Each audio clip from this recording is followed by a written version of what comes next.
What's going on, guys, and welcome back. Before we get to today's video, I just wanted to touch on a couple things, two things actually.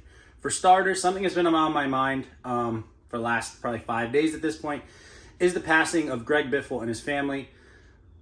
The world needs more people like Greg, and for him to get taken so soon is just an absolute tragedy. It's terrible for the entire Biffle family, all their friends, everyone involved in that plane crash. It's horrible. It's really been weighing on me.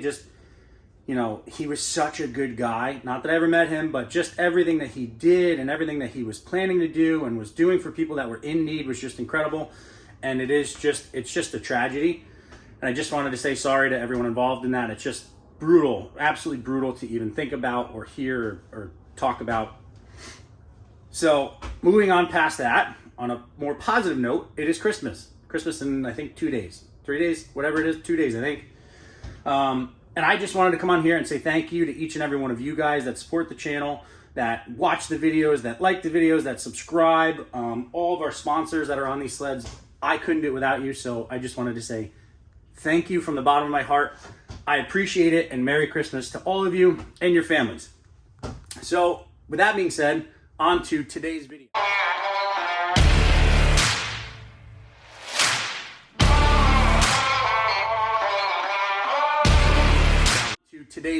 So we're back in the Nitro trailer. This seemed to be a big hit when we did the XCR review in this trailer, and that is what we're talking about again today. So this video, I just want to clarify, this is not me bashing or saying that these guys X, Y, and Z. This is just coming on here to talk about why I believe that my review of the 26 XCR and Snowtrax review of the 26 XCR were so different. And again, a ton of you guys have been asking me, how can I say one thing and they could say something totally different? Again, I have the utmost respect for those guys at Snowtrax. They've been around a long time. They've done incredible reviews. They are great guys.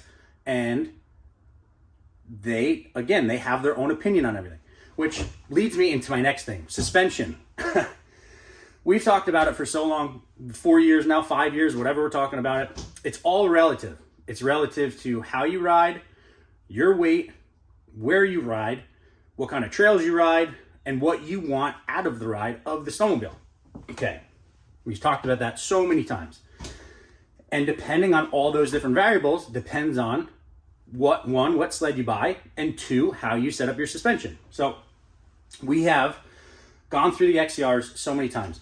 You go back to my fully custom painted burgundy sled. That was an XCR. That was a 22 Matrix XCR. That was the first year they came in the chassis, and we rode it stock, and it was too soft. And it's been too soft for the last, so that's 22, 23, 24, 25, well now 26. So that's 4 years that we personally have thought that they've been too soft. They've been too soft and too close to a VR1. So your XCR is supposed to be your XCR, cross-country racer. That's what an XCR is supposed to be. My arm's getting tired, so I'm gonna spin around. So this sled right here is supposed to be your ultimate ditch-banging, rough trail, bridge jumper or road jumper or driveway jumper. That's what this sled is supposed to be.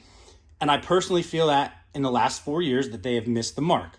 So this year, as a 26, and again, which is why we got this, and I wrote it in totally stock form, so we could have these conversations. I feel that their valving, which is about 20% stiffer valving, we went to 125 pound springs up front, long tails in the rear, and again, stiffer front track shock spring, and again, 20% stiffer valving in the rear.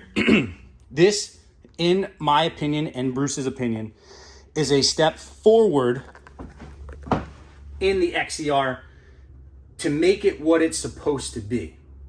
Now again, you have different riders, you have different wants, you have different needs as a rider.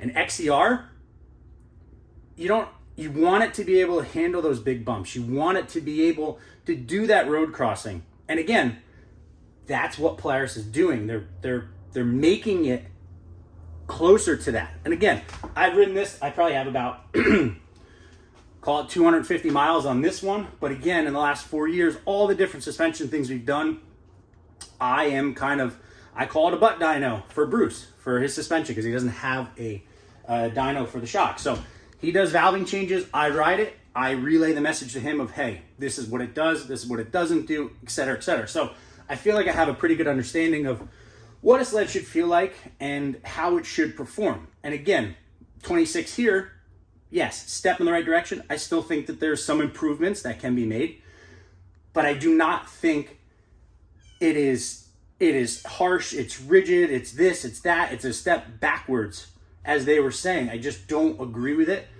at all. Again, if you're riding trails in, Canada or Ontario, I believe is where they're located, they're going to be smoother, they're going to be more open. So yes, you can go with a plusher setup, but again, that doesn't mean that the XCR needs to be softer because you're riding on smooth trails. You can go to a VR1.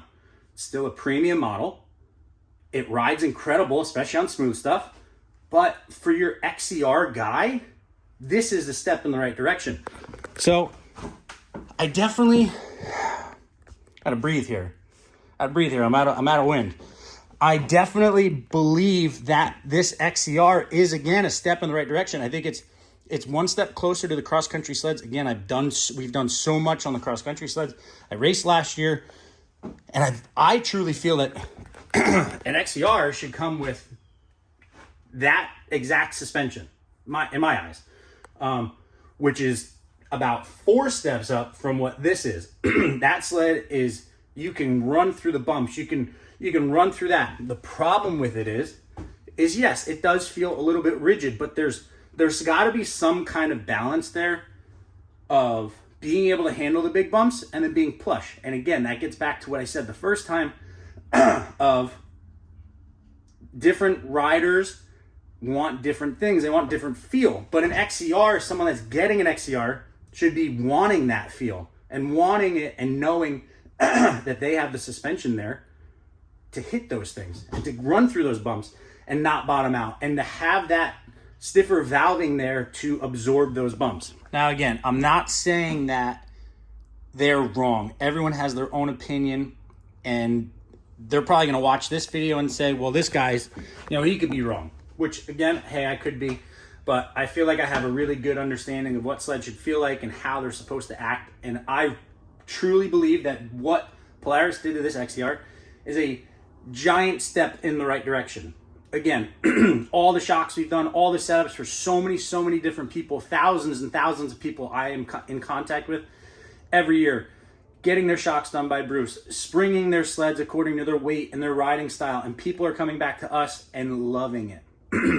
Again, might not be for everyone, but again, if you're on those smooth trails, there are different models for it. So I don't think this deterred the XCR consumer away. I actually think it brought them back. Because again, between 22 and 25, the XCR wasn't much stiffer than a VR1, which again, in my eyes, they should have a very broad difference because they're different riders, they're different people. So just wanted to come on here and kind of say what I was feeling, and that is really it. I don't agree with their evaluation of the 26 XCR. I think it's kind of crazy, to be honest with you. However, everyone has their own opinion. Everyone has different wants. Everyone has different needs. We're going to go through this Soul XCR here, and we're probably going to revalve these shocks, and we're going to make them even stiffer, and we're going to make this a mogul monster, and we're going to go to cross-country spindles and change limiter strap length and go to stiffer springs in the rear and slow down the rebound. And we're going to do all the things that we normally do to this. So when you guys call up and you say, hey, this isn't for me, this is still too soft, well, then we could go through it and do it again. However, I do not feel that they are harsh at all. I don't feel that they're too stiff. And if you have any questions, comments, concerns, or want me to help set it up, shoot a message, Instagram, Facebook, put it in the comments. I get back to 99% of the people. I'm only one person. I try my best to do it all, but I think I do a good job at it. Over the years, I've gotten better at it. I have my good weeks, my bad weeks. It's just busy trying to get all this together. However, guys, that is kind of where I stand on that. Again, this is not me bashing them or calling them idiots. I'm just disagreeing with their evaluation of the 26 XCR, and that is okay. We can all disagree. on things. We all have our own opinions, but this is the right move by Polaris. They did the right thing, and I'm excited to see what the future holds. Again, we're going to do some bunch of stuff to this thing. We're going to probably throw Foxes on it at some point. Actually, we're definitely going to throw Fox shocks on it and see what that does. So a lot of fun, really awesome. Merry Christmas to everyone. Again, any questions, comments, concerns, put them down below. Shoot me a message. Do whatever you're going to do. I will get back to you as fast as I can. I promise you. But that's it. Love hold your loved ones tight, and tomorrow's never promised, unfortunately. And but that is going to do it, guys. Make sure to like, make sure to subscribe, and we'll see you guys in the next one.